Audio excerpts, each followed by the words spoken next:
월요일 킹스맨 시간입니다. 월요일은 주요 이슈의 법적 쟁점을 따져보고 있는데요. 두 분 나오셨습니다. 양지열 변호사, 신웅기 변호사 두 분 안녕하십니까? 네, 안녕하세요. 네, 안녕하세요. 안녕하십니까? 자, 이 얘기 먼저 해봐야 될 것 같습니다. 대통령실의 시민사회수석실 관계자가 김기현 후보를 지지하는 성격의 홍보물을 카톡 단체방에 전파해달라고 당원에게 요청을 했습니다. 이거는 법률 위반 아닌가요? 명백해 보이네요. 예. 좀 심각한 상황입니다. 지금 뭐 경향신문이 단독으로 보도를 네. 한 거예요. 올해 초에 대통령실 시민사회수석실의 행정관이 당원에게 연락을 해서 전당대회가 얼마 안 남아 있으니까 김기현 대표를 위한 방이 있다라는 거예요. 그 방에 콘텐츠가 있으면 그런 걸 보고 또 다른 채팅방 같은 데 전파 좀 해달라라고 요청을 했다 네. 말하는 겁니다. 방 이름이요. 김이 이김이라는 거예요. 김이 이김? 김기현이 이긴다. 김이 이김? 예, 이런 방이라는 건데 근데 이게 대통령실 행정관이 이러는 거는 명백한 불법이거든요. 네. 사안이 좀 심각해 보입니다. 어떤 규정 위반이 되는 겁니까? 예, 일단은 그 공무원이기 때문에 네. 이게 공무원은 국가 공무원법이 있습니다. 예. 거기 정치 활동이 금지돼 있어서 이것도 징역 3년 이하로 처벌하는 조항이 있고 징역이 가능한 그리고 일이네요. 예, 그리고 공직선거법에도 당내 경선에 이제 공무원이 간섭할 수 없도록 또 처벌 조항이 있어서 네. 지금 이 사안은 뭐 단순한 무슨 헌법가치 위반 이런 걸 넘어서 가지고 지금 실정법률 위반으로 이거는 좀 굉장히 중대한 사안으로 보입니다. 법률 사실 위반이다. 네. 대통령실에서도 그런 입장들을 좀 내놨었거든요. 이게 무슨 선관위가 주도하는 그런 거 아니지 않느냐. 그러니까 뭐 국가 단위 선거가 아니니까 대통령 이름이 거명되고 이런 부분들이 크게 뭐 법적으로 문제가 있는 건 아니다라는 식의 해명을 했었는데 지금 신 변호사가 딱 정확하게 지적을 한 것처럼 아니에요. 공직선거법에 당내 경선에도 개입하면 안 된다라고 안 된다 있고 이것도 처벌 조항이 따로 있어요. 그래서 좀 심각한 사안으로 번지고 있습니다. 근데 저는 이게 이제 예를 들면 개인의 하나의 일탈이라 그러면 그 공무원만 처벌하면 끝날 일인데 네. 저는 조금 이게 심각하게 보이는 사안이 아하. 이게 행정관 이름이 다수가 지금 나오고 있거든요. 그렇다 그러면 이게 좀 조직적으로 그러면 시민사회수석실에서 어떤 오더가 있었던 거 아니냐 좀 이런 의심은 피하기가 어려울 것 같습니다. 그래서 지금 안철수 후보 측이 관계자 실명 공개를 했습니다. 네. 뭐 이러면 해결이 될 수 있는 겁니까? 아니면 수사까지 가는 겁니까? 아니 수사가 불가피한 상황이죠. 불가피한 상황이다. 지금 말씀드린 것처럼 공직선거법 그리고 국가공무원법 위반이고요. 두 개 다 실형 규정이 벌칙 규정으로 주어져 있고 그리고 뭐 증거가 있잖아요. 물증이 나오는 카톡이 뭐 다 그 물증이잖아요. 네, 그래서 정확한 이거는 물증이잖아요. 수사가 불가피할 정도의 상황으로 보이고 네. 그냥 행정관이 그리고 시민사회수석실의 행정관이 그냥 당원으로서 개인 자격으로 이렇게 했을 가능성은 별로 없어 보이잖아요. 그러니까 그렇죠. 윗선이 어디까지 갈지에 따라서 파장이 좀 많이 커질 수도 있는 보통 상황. 저도 이제 공무원 생활 해봤지만은 이런 정치 활동의 정자도 못 꺼내거든요. 보통 공무원들 굉장히 조심합니다. 그런데 이런 것들이 한 명도 아니고 이렇게 다수가 나왔다라는 것은 뭔가 좀 조직적인 지시가 있었기 때문에 이게 뭐 피치 못해서 했던 거 아니냐라는 좀 의심이 좀 더 합리적으로는 보여집니다. 아니 근데 이게 지금 얘기하셨을 것처럼 되게 몸을 사리고 조심하는 부분인데 네. 평소에 주변 사람들에게도 잘 안 하는데 이게 만약에 조직적으로 이렇게 이루어진 거라면 너무 뭐라고 어떻게 표현하자면 좀 함부로 했다가 너무 두려운 게 없었다고 할까?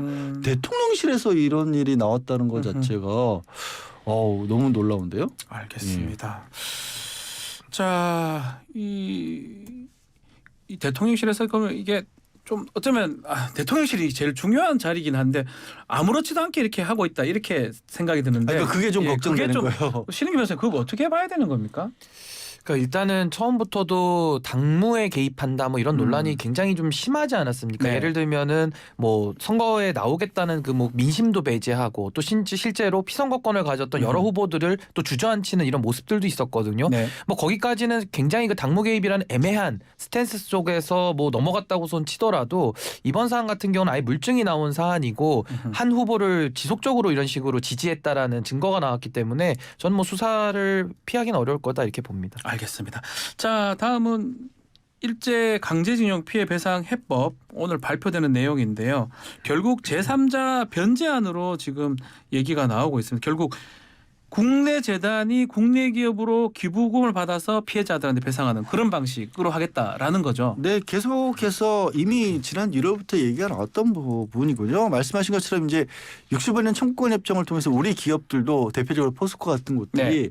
이제 일본으로부터 지원을 통해서 당시에는 이제 대한민국 국가 경제가 워낙 안 좋았을 테니까 회사 성장이 미끄럼이 되지 않았느냐 그런 기업들을 중심으로 해서 그러니까 우리 기업이 강제징용과 관련된 피해자들의 손해를 대신 배상을 해주는 겁니다.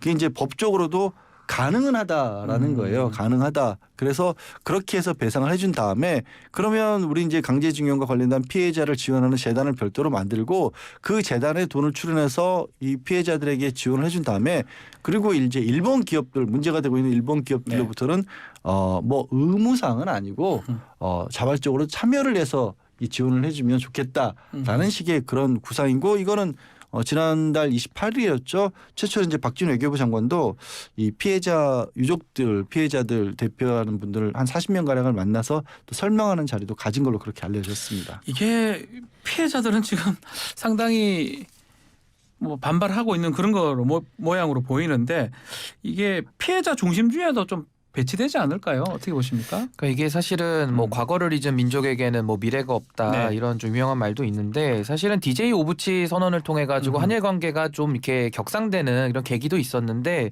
사실 이번 합의에 대해서는 그것을 더 넘어서지도 못했다. 네. 오히려 좀 많이 미진한 거 아니냐 이런 평가가 있는데요.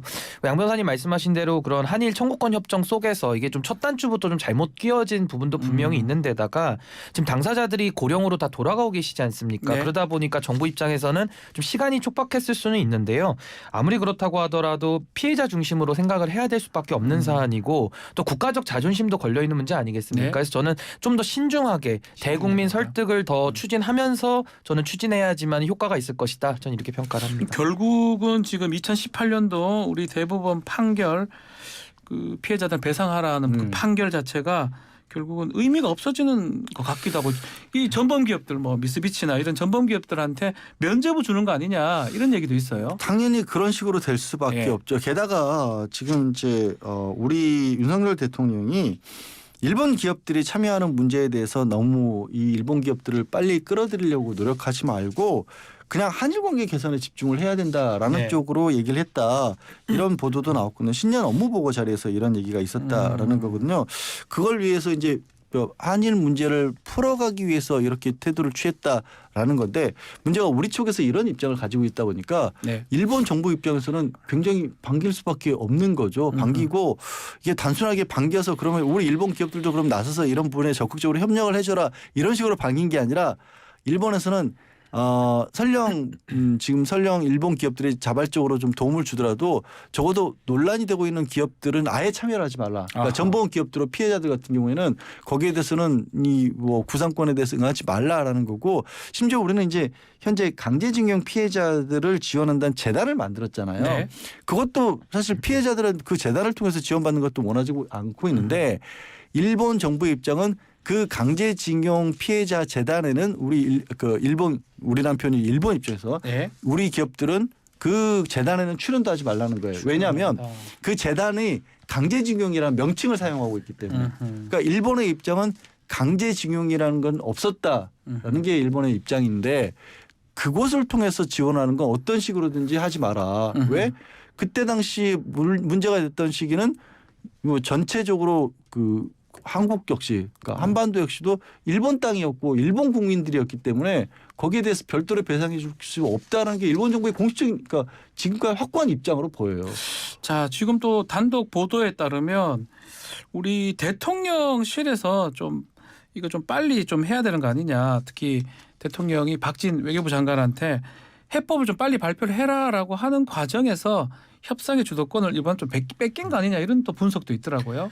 그러니까 일본에 대해서 왜 이렇게 좀 굴종적이냐 이런 비판이 따라 들어올 수밖에 없는 것이고 저는 과거에도 한일 청구권 협정이라는 것이 뭐 나름의 그런 뭐 모호한 국익이라든지 뭐 미래로 나아가자라는 의미로 사실 그때도 얼렁뚱땅 합의를 한 거 아니겠습니까? 그렇다면 지금은 와서 좀 더 그런 문제가 풀기 어려운 고차 방정식인 거는 맞습니다만은 그때의 실수를 지금 또 반복할 수는 없지 않겠습니까? 네. 그러니까 아무리 다급하고 아무리 시간이 촉박하더라도 피해자에 대해서 그러니까 배상 아니겠습니까? 그렇다면 한다면은 가해자의 사죄가 당연히 전제가 돼야 되는 것이고 이것이 좀 얼렁뚱땅식으로 뭐 제3자 변제식의 이런 방식을 취해가지고 피해자들도 뭐 돈만 받았다 뿐이지 뭔가 이런 사과에 대해서는 느낄 수가 없는 이런 부분에 대해서는 저는 좀 일처리가 좀 미숙한 거 아니냐. 그래서 아무리 급하더라도 원칙 있게 가면서 좀 속도감 있는 그런 좀 조치가 필요하지 않는가. 저는 그렇게 생각을 합니다. 그 지금 신 변호사님 잘 지적해 주신 것처럼 이게 서두르다 보니까 제가 좀 전에 드린 말씀이 뭐냐면 그렇게 우리 정부가 서두르는 모습이 보이니까 우리 쪽에서는 일본 쪽 입장에서는 야 이거 잘 됐다 싶었던 건지 처음에는 그냥 피고 기업들 일본 기업들 이거 기부 참여하는 거 총부가 나서서 강요할 수 없다라는 정도였어요. 근데 그게 더 앞으로 일본 정부가 더 좀 강하게 더 나온 게 뭐냐면 강요할 수 없다는 게 아니라 아예 참여하지 말라고 한 거예요. 입장을. 참여하지 마라 일본. 예. 일본. 네. 그러니까 거기서 한국에서 강제징용이라는 표현을 쓰는 한은 일본 기업들 니네 거기에 가지 마. 그 정부가 기업에 가지 말라고 그러는데 일본 기업들 입장에서는 더더군다나 참여할 이유가 없어진 거잖아요. 네. 이제 법적으로 봤을 때 제3자 변제가 될 것 같기도 한데 이러면 이제 그 채권 채무 관계가 소멸이 되는 겁니까? 그러니까 일단 이게 참 국제법적인 거라서 상당히 좀 복잡하고 그렇죠. 어려운 것도 있고 이게 또 국내법의 효력과 또 국제법의 효력이 또 상충되는 부분도 있어서 네. 근데 이것은 어쨌든 본질 자체가 배상 아니겠습니까? 네. 그렇다고 한다면은 이런 식의 좀 꼼수식의 좀 제3자 변제를 통해 가지고 뭐 사실상 뭐 간접 참여 뭐 이런 식의 지금 행태가 나오고 있지 않습니까? 네. 이런 거보다는 조금 더 국가에서 이런 피해자들을 대변하는 마음으로 조금 더 일본과 좀 유리한 협상 국면을 마련을 했었어야 되는데 그러한 노력이 너무 보이지 않다 보니까 그리고 이런 안을 만든 것까진 좋은데 이걸 잘 설명하지도 못했지 않습니까? 설명이 안 되고 있다. 예, 그러면서 그냥 밀어붙이기 식으로 그냥 미래로만 덮어놓고 가자. 이것이 과연 설득력을 갖겠냐는 겁니다. 그래서 저는 이 부분에 대해서는 좀 신중한 접근이 좀 필요했었다. 저는 이렇게 봅니다. 이렇게 좀 빨리 또 좀 급하게 하는 이유 중에 하나가 G7 정상회의가 5월에 열리는데 이때 이제 강제징용 문제를 일단락 지으면 회의에 초청될 수 있다. 이런 부분을 좀 본 거 아닌가 이런 분석도 있습니다. 아니 근데 그렇게 해서 G7 정상회의에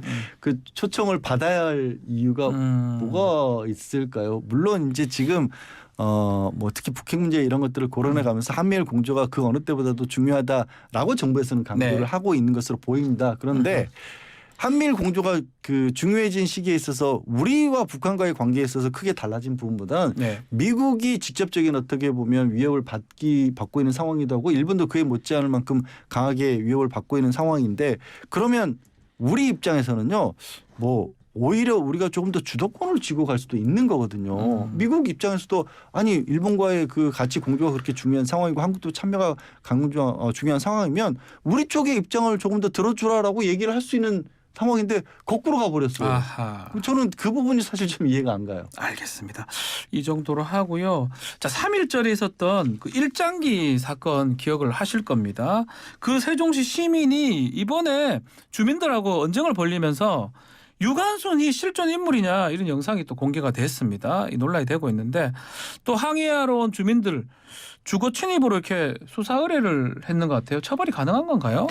예, 뭐 주거 침입이라는 것 자체가 그런 사생활의 평온을 이제 해할 때 성립이 되는 범죄거든요. 네. 그래서 사실 뭐 이 부분에 대해서는 조금 더 그 구체적인 사실관계를 더 보고서 파악을 해야 되겠습니다만은 뭐 일단은 주거침입죄로 고소를 했다고 한다면은 당연히 수사가 이루어지는 것이고 뭐 거기에 대해서는 뭐 정당행위나 뭐 위헌성 조각도 있기 때문에 예. 좀 요거는 처벌 여부는 조금 더 구체적인 사안을 봐야지 알 수 있을 것 같습니다. 이게 일장기 건 행동 이거를 법적으로 짚어볼 수 있을까요? 그러니까 지금 우리 예. 법상으로는 일장기를 걸었다는 것만으로 그게 불법이 될 수는 없어요. 근데 문제가요.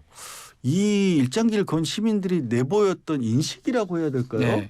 그러니까 유관순이 실존 인물이시라고 물어보질 않나. 네. 아니면 그리고 저는 도저히 이해가 안 가는 게 이 상황 하에서 주민들하고 실랑이를 벌이면서 니네들이 뭐 쉽게 말씀드려서 뭐 진보적인 입장을 가지고 있기 때문에 우리한테 이러는 거 아니냐. 근데 여기서 진보 보수가 왜 나와요? 전 진짜 이 상황이 이해가 안 가요. 그러니까 이게 이게 걸고 일장이 거는 게 진보가 어디 있고 그러니까요. 말이죠. 그러니까 이분들이 뭔가 굉장히 잘못된 역사 의식을 가지고 있는데 그거를 우리도 그런 어떤 생각보다 지금 말하는 것처럼 상상할 수 없는 정도의 잘못된 생각을 가지신 분들이 의외로 많이 있는 것 같다는 생각이 들어요. 그래서 이거를 좀 뭐 유럽의 홀로코스트 처벌제라든가 이런 것들을 만들자는 얘기가 나오는 게 처벌을 하자고 하는 게 문제가 아니라 뭔가 뭐 좀 인터넷이나 이런 공간을 통해서 생각하기 어려울 정도로 잘못된 인식을 가진 분들이 많이 생겨나고 있는 것 같다. 그리고 그걸 막기 위해서 좀 이렇게 좀 뭐 법을 좀 만들어야 되는 거 아니냐는 얘기가 나오는 거 필요성이 유럽엔 있어요. 홀로코스트 부정죄 같은 게 있는데 처벌까지 가능하도록 돼 있습니다. 우리도 좀 필요하다고 보시는 겁니까? 근데 저는 또 이런 역사 네. 왜곡이라는 거에 대해서는 또 주관적으로 또 평가의 영역이기도 하고 저는 이걸 또 형사법까지 동원해서 처벌하는 거에 대해서는 또 조금의 부작용이 있을 수 있기 때문에 저는 좀 매우 좀 신중해야 된다는 입장이고요. 네. 뭐 이런 분들에 대해서는 우리가 도덕적이나 정서적 감정에서 충분히 마음껏 비판을 해도 될 것 같습니다. 근데 그게 생각보다 잘못된 방향으로 진짜로 믿는 분들이 생겨버리니까 그러니까요. 이거를 좀 경각심을 줄 필요. 저도 신중하자는 입장에는 동의를 하는데 그냥 방치하기에는 너무 황당한 얘기들이 황당하다. 어떻게 이런 생각을 하고 있나 싶으신 분들이 공공연하게 나오잖아요. 네. 네. 알겠습니다. 자, 이것도 한번 짚어보겠습니다. 국민의힘 전당대회 과정에서 장예찬 후보 청년 최고위원으로 나오고 있는데 과거 불법 레이싱 모임에 활동했다 이런 의혹이 지금 불거졌습니다. 이거 좀 법적으로 문제가 있는 거 아니냐라고 지금 주장을 하고 있거든요. 쟁점이 어떻게 되는 겁니까? 이래 되면? 예, 일단은 이게 그 공로 레이싱이라고 해가지고 네. 이제 뭐 야심한 밤에 이렇게 뭐 좀 동아리 같은 걸 만들어가지고 그런 좀 굉장히 위험한 운행을 하는 겁니다. 그래서 당연히 뭐 중앙선 침범은 기본이고요. 네. 정말 위험천만하게 도로 위에 질주를 하는 것인데 여기에 대해서는 뭐 형법의 교통방해죄도 당연히 적용이 될 수 있고 또 도로교통법에도 공동위험행위 금지 조항이 있어서 네. 적용이 될 수도 있고 또 심지어 현재 실무적으로는 이걸 공로 레이싱 하다가 사고가 나지 않습니까? 사고가 나면 이렇다면 안 되죠. 경찰에서 이런 거 살인죄까지도 검토하겠다 뭐 이런 식의 입장이거든요. 예, 예. 근데 그럴 수밖에 없습니다. 이게 사고가 나면은 엄청난 그 대형 사고를 촉발할 수밖에 없기 때문에 그래서 위험천만한 일을 과거에 했던 것이 지금 본인의 영상으로 이렇게 좀 남아 있고 페이스북을 통해 가지고 증거들이 좀 채집되고 있는 것 같은데 저는 과연 뭐 국민의힘 청년이 다 이렇지는 않다. 근데 과연 청년을 대표한 최고위원이 이런 행동을 했던 것이 맞느냐 여기에 대한 비판은 뭐 피할 길이 없다고 봅니다. 그 지금 춤 친구들끼리 동호회 활동한 거다 순수한 모임이다. 불법적인 주행을 한 적은 없다. 단속된 건 없지 않느냐라고 하거든요. 그 부분 어떻게 보십니까? 글쎄 이제, 네. 이제 장해찬 후보 같은 경우는 뭐 친구들끼리 차 운전하면서 맛있는 거 먹고 다니고 이랬다라는 정도의 입장이에요. 그리고 직접적으로 장해찬 후보가 했는지는 밝혀진 바가 없는데 공개된 영상 같은 걸 보면 그렇지가 않아요. 그리고 이제 거론된 장소가 북악 스카이웨이라고 네. 하죠. 굉장히 구불구불해서 서울에 있는 길들에는 예전부터 여기 난폭운전을 하기 좋은 곳으로도 알려져 있어서 그리고 이런 움직임이 지금 그 영화 분노의 질주 아시죠? 알죠. 그 시리즈로 나온 거 그것 때문에 지금 사실 전 세계적으로 이게 좀 문제가 있거든요. 그리고 시기가 2013년 경에 주로 이제 댓글 같은 걸 장 후보는 달았는데 네. 이게 본격적으로 단속이 되게 된 건 몇 년 안 됐어요. 근데 몇 년 안 됐다라고 해서 시차가 있긴 하지만 실제로 그런 일들이 막 우리나라에서도 막 우리나라 도로에서는 그렇게 막 차를 끌고 뭐 이렇게 드리프트라고 하죠. 옆으로 돌고 그리고 짧은 거리에서 단거리에서 과속해 가면서 이렇게 경주하고 이거 큰일 나거든요. 큰일 나죠. 예. 근데 지금 신 변호사 말한 것처럼 단속을 강하게 한 건 몇 년 안 됐는데 문제는 지금 이 글들은 이제 2013년 이런 글들이니까 혹시 그때부터도 이런 일들을 했다라면 이건 문제가 있죠. 뭐 공동 운전죄라든지 난폭 운전죄가 성립할 여지가 있는 겁니까? 근데 이게 그 화면을 보시면요. 그냥 딱 봐도 위험해 보입니다. 그냥 중앙선 침범은 기본이고요. 굉장히 빠른 속도로 질주를 하는 거거든요. 네. 근데 저는 장예찬 후보가 과거에 이제 MBN 방송 나왔을 때도 그런 폭주족에 대해서 이게 비판하는 이런 난폭 운전에 대해서 비판하는 논평도 본인이 했었어요. 근데 본인이 했던 행위를 과거에 또 했던 거에 드러나다 보니까 이런 내로남불 내지는 본인의 그런 좀 행동이 앞가디가 다르다라는 비판은 전 정치적으로는 받아야 마땅하다고 생각을 합니다. 웹소설 논란도 있었지 않습니까? 네. 지금은 조금 수정을 해가지고 그 연예인들 이름이 빠진 것 같은데 그 부분은 뭐 법적으로 문제가 될 수 있을까요?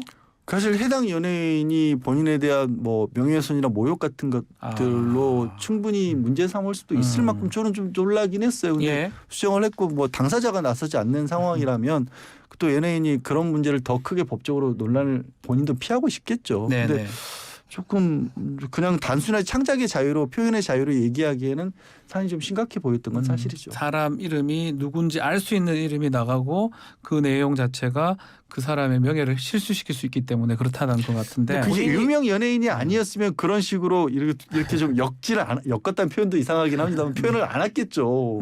아니 근데 본인이 떳떳하면은 그 이름을 왜 바꿨는지도 일단 의문이기도 하거니와 뭐 이게 표현의 자유가 계속 넓어지다 보니까 뭐 평가의 차이는 있겠습니다만은 과거에 마광수 씨 같은 경우는 예. 음압안포죄로 처벌받은 적도 있습니다. 구속됐었죠. 예, 그러니까 뭐 어쨌든 간에 이건 뭐 법적인 문제는 차치하더라도 정치적으로는 이런 문제에 대해서는 뭐 본인이 비판을 다 감수해야 되지 않는가 이렇게 봅니다.